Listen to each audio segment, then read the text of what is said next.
No, this is done by those who were guilty of all those things that the counterpart of all those things you just mentioned. The white people who were guilty of white supremacy try and hide their own guilt by accusing the Honorable Elijah Muhammad of teaching black supremacy when he tries to uplift the mentality, the social, mental, economic condition of black people in this country. And Jews who have been guilty of exploiting the black people in this country economically, civically, and otherwise hide their guilt by accusing the Honorable Elijah Muhammad of teaching, of being anti-Semitic, simply because he teaches our people to go into business for ourselves and try and take over the economic leadership in our own community. And this other thing, white supremacy, anti-Semitism, and what was this other? And hatred. And hatred. And since the white people collectively have practiced the worst form of hatred against Negroes in this country, and they know that they are guilty of it, now when the Honorable Elijah Muhammad comes along and begins to list the historic deed, the historic attitude, the historic behavior of the white man in this country toward the black people in this country, again, the white people are so guilty that they can't stop doing these things to make Mr. Muhammad appear wrong, so they hide their wrong by saying that he is teaching hatred. History is not hatred. Actually, we are Muslims because we believe in the religion of Islam. We believe in one God. We believe in Muhammad as the apostle of God. We practice the principles of the religion of Islam, which mean prayer, charity, fasting, brotherhood. And the Honorable Elijah Muhammad teaches us that since the Western society is deteriorating, it has become overrun with immorality, that God is going to judge it and destroy it, and the only way black people who are in this society can be saved is to not integrate into this corrupt society, but separate ourselves from it, reform ourselves, lift up our moral standards, and try and be godly instead of try and integrate with God instead of trying to integrate with the white man, or try and imitate God instead of trying to imitate with the white man. It has been suggested also that this movement preaches a gospel of violence. No, the black people in this country have been the victims of violence at the hands of the white man for 400 years. And following the ignorant Negro preachers, we have thought that it was godlike to turn the other cheek to the brute that was brutalizing us. And today, the Honorable Elijah Muhammad is showing black people in this country that just as the white man and every other person on this earth has God-given rights, natural rights, civil rights, any kind of rights that you can think of when it comes to defending himself, black people we should have the right to defend ourselves also. And because the Honorable Elijah Muhammad makes black people brave enough, men enough to defend ourselves no matter what the odds are, the white man runs around here with the doctrine that Mr. Muhammad is advocating violence when he's actually telling Negroes to defend themselves against violent people. I see. Well, the Reverend Martin Luther King preaches a doctrine of nonviolent insistence upon the rights of the American Negro.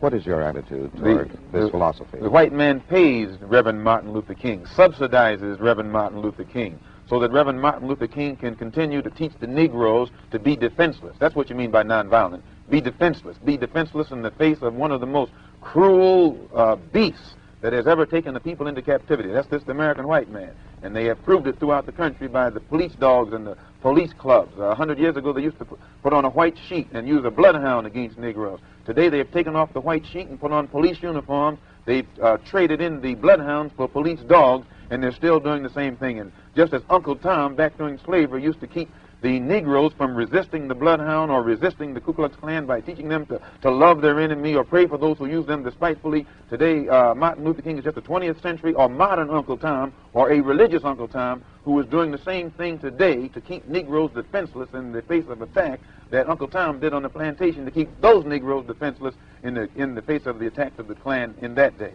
But the goal of Dr. King is full equality and full rights of citizenship for Negroes. The goal of Dr. Martin Luther King is to give Negroes a chance to sit in a segregated restaurant beside the same white man who had brutalized them for 400 years.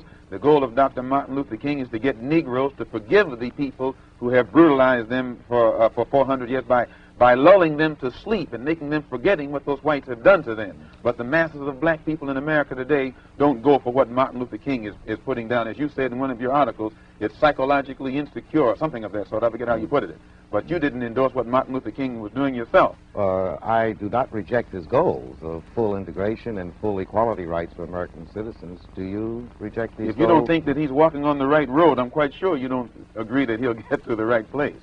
And if you would classify his method as psychologically unrealistic, I think that if a man's method is psychologically unrealistic, which means the road or the means or the method that he's using, I think as a psychologist, you'd be very doubtful that he would reach the right goal. There is one correction, Mr. Malcolm, I'd like to make here. In that same piece that you're quoting from, I said that his methods are effective.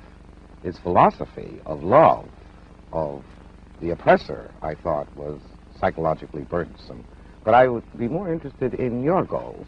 What are the goals of the movement which you represent so effectively? Just as you said in the same article, see, Mr. Muhammad is trying to get us on God's side, so God will be on our side and help us to fight our battles against a very vicious, deceitful, hypocritical enemy.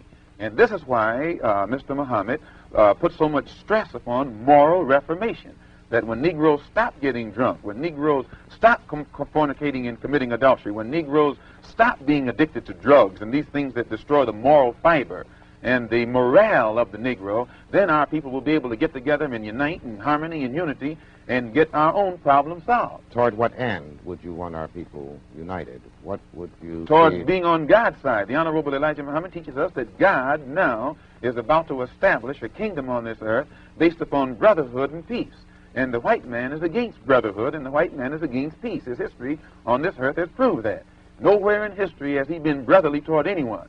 The only time he's brotherly toward you is when he can use you, when he can exploit you, when he can oppress you, when you will submit to him. And since his own history makes him unqualified to be an inhabitant or a citizen in a kingdom of brotherhood, the Honorable Elijah Muhammad teaches us that God is about to eliminate that particular race from this earth. So since they are due for elimination, we don't want to be with them. We're not trying to integrate with that which we know has come to the end of its rope. We're trying to separate from it and get with something that's more lasting, and we think that God is more lasting than the white man. So in effect, Minister Malcolm, your movement does not share the integration goals of the NAACP, CORE, Martin Luther King's movement, and the student nonviolent movement. You don't integrate with a sinking ship. You don't do anything to further your stay aboard a ship that you see is on its way down to the bottom of the ocean. Moses tried to separate his people from Pharaoh, and when he tried, the magicians tried to fool the people into staying with Pharaoh. And we look upon these other organizations that are trying to get Negroes to integrate with this doomed white man as nothing but modern-day magicians, and the Honorable Elijah Muhammad as the modern-day Moses who's trying to separate us from the modern-day Pharaoh. Well, do you feel that the Negroes who are attempting to influence the policies and actions of our federal government, the Attorney General, the President of the United States, When James Baldwin recently had a conference with Robert Kennedy, he took Lena Horne, who's married to a white man, Lorraine Hansberry, who's married to a white man, Belafonte, who's married to a white woman, Edwin Berry of the Urban League, who's married to a white woman. Now, and whenever you have a group of black people sitting down with a white man supposed to represent the black masses, you can never get anybody who's involved in any intermarriage in any kind of situation who will be qualified to represent themselves as spokesmen for the black masses in this country. They were representing their own personal desires. They want to mix and mingle so that they can take their wife. They can go any of these places with their wife. They're involved in a mixed marriage. But you can't find masses, sir, of black people who will accept any black man who's married to a white man as a spokesman for black people, or a black woman who's married to a white man as a spokesman or a representative of what black people feel and think. What do you feel the Negro should do in respect to obtaining even more effective protection from our federal government? You never will get protection from the federal government. That's like King is asking Kennedy to go to Alabama and stand in the doorway, put his body in the doorway. That's like asking the fox to protect you from the wolf. And now the masses of black people can see this. And it is only the Negro leadership, the bourgeois, handpicked, handful of Negroes who think that they're going to get some kind of respect, recognition, or protection from the government is responsible for what is happening to black people in this country.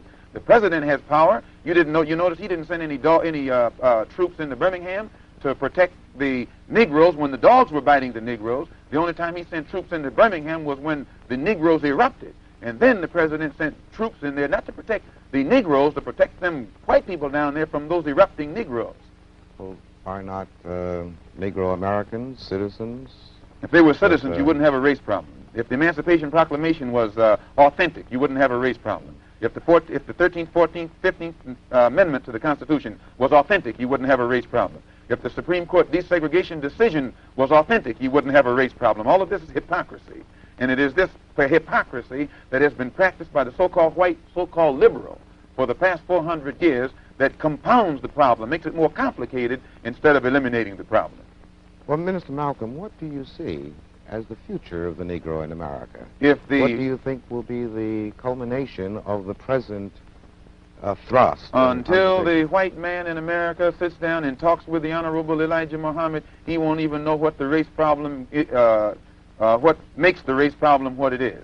And it's just like Pharaoh couldn't get a solution to his problem until he talked to Moses, or Nebuchadnezzar or Belshazzar couldn't get a solution to his problem until he talked to Daniel. The white man in America today will never understand the race problem or come anywhere near getting a solution to the race problem until he talks to the Honorable Elijah Muhammad. Then Mr. Muhammad will give him God's analysis, not some kind of political analysis or psychologist analysis or some kind of clergyman's analysis, but God's analysis. That's the analysis that Moses gave Pharaoh. That's the analysis that Daniel gave Belshazzar. And today we have a modern Belshazzar and a modern Pharaoh sitting in Washington, D.C.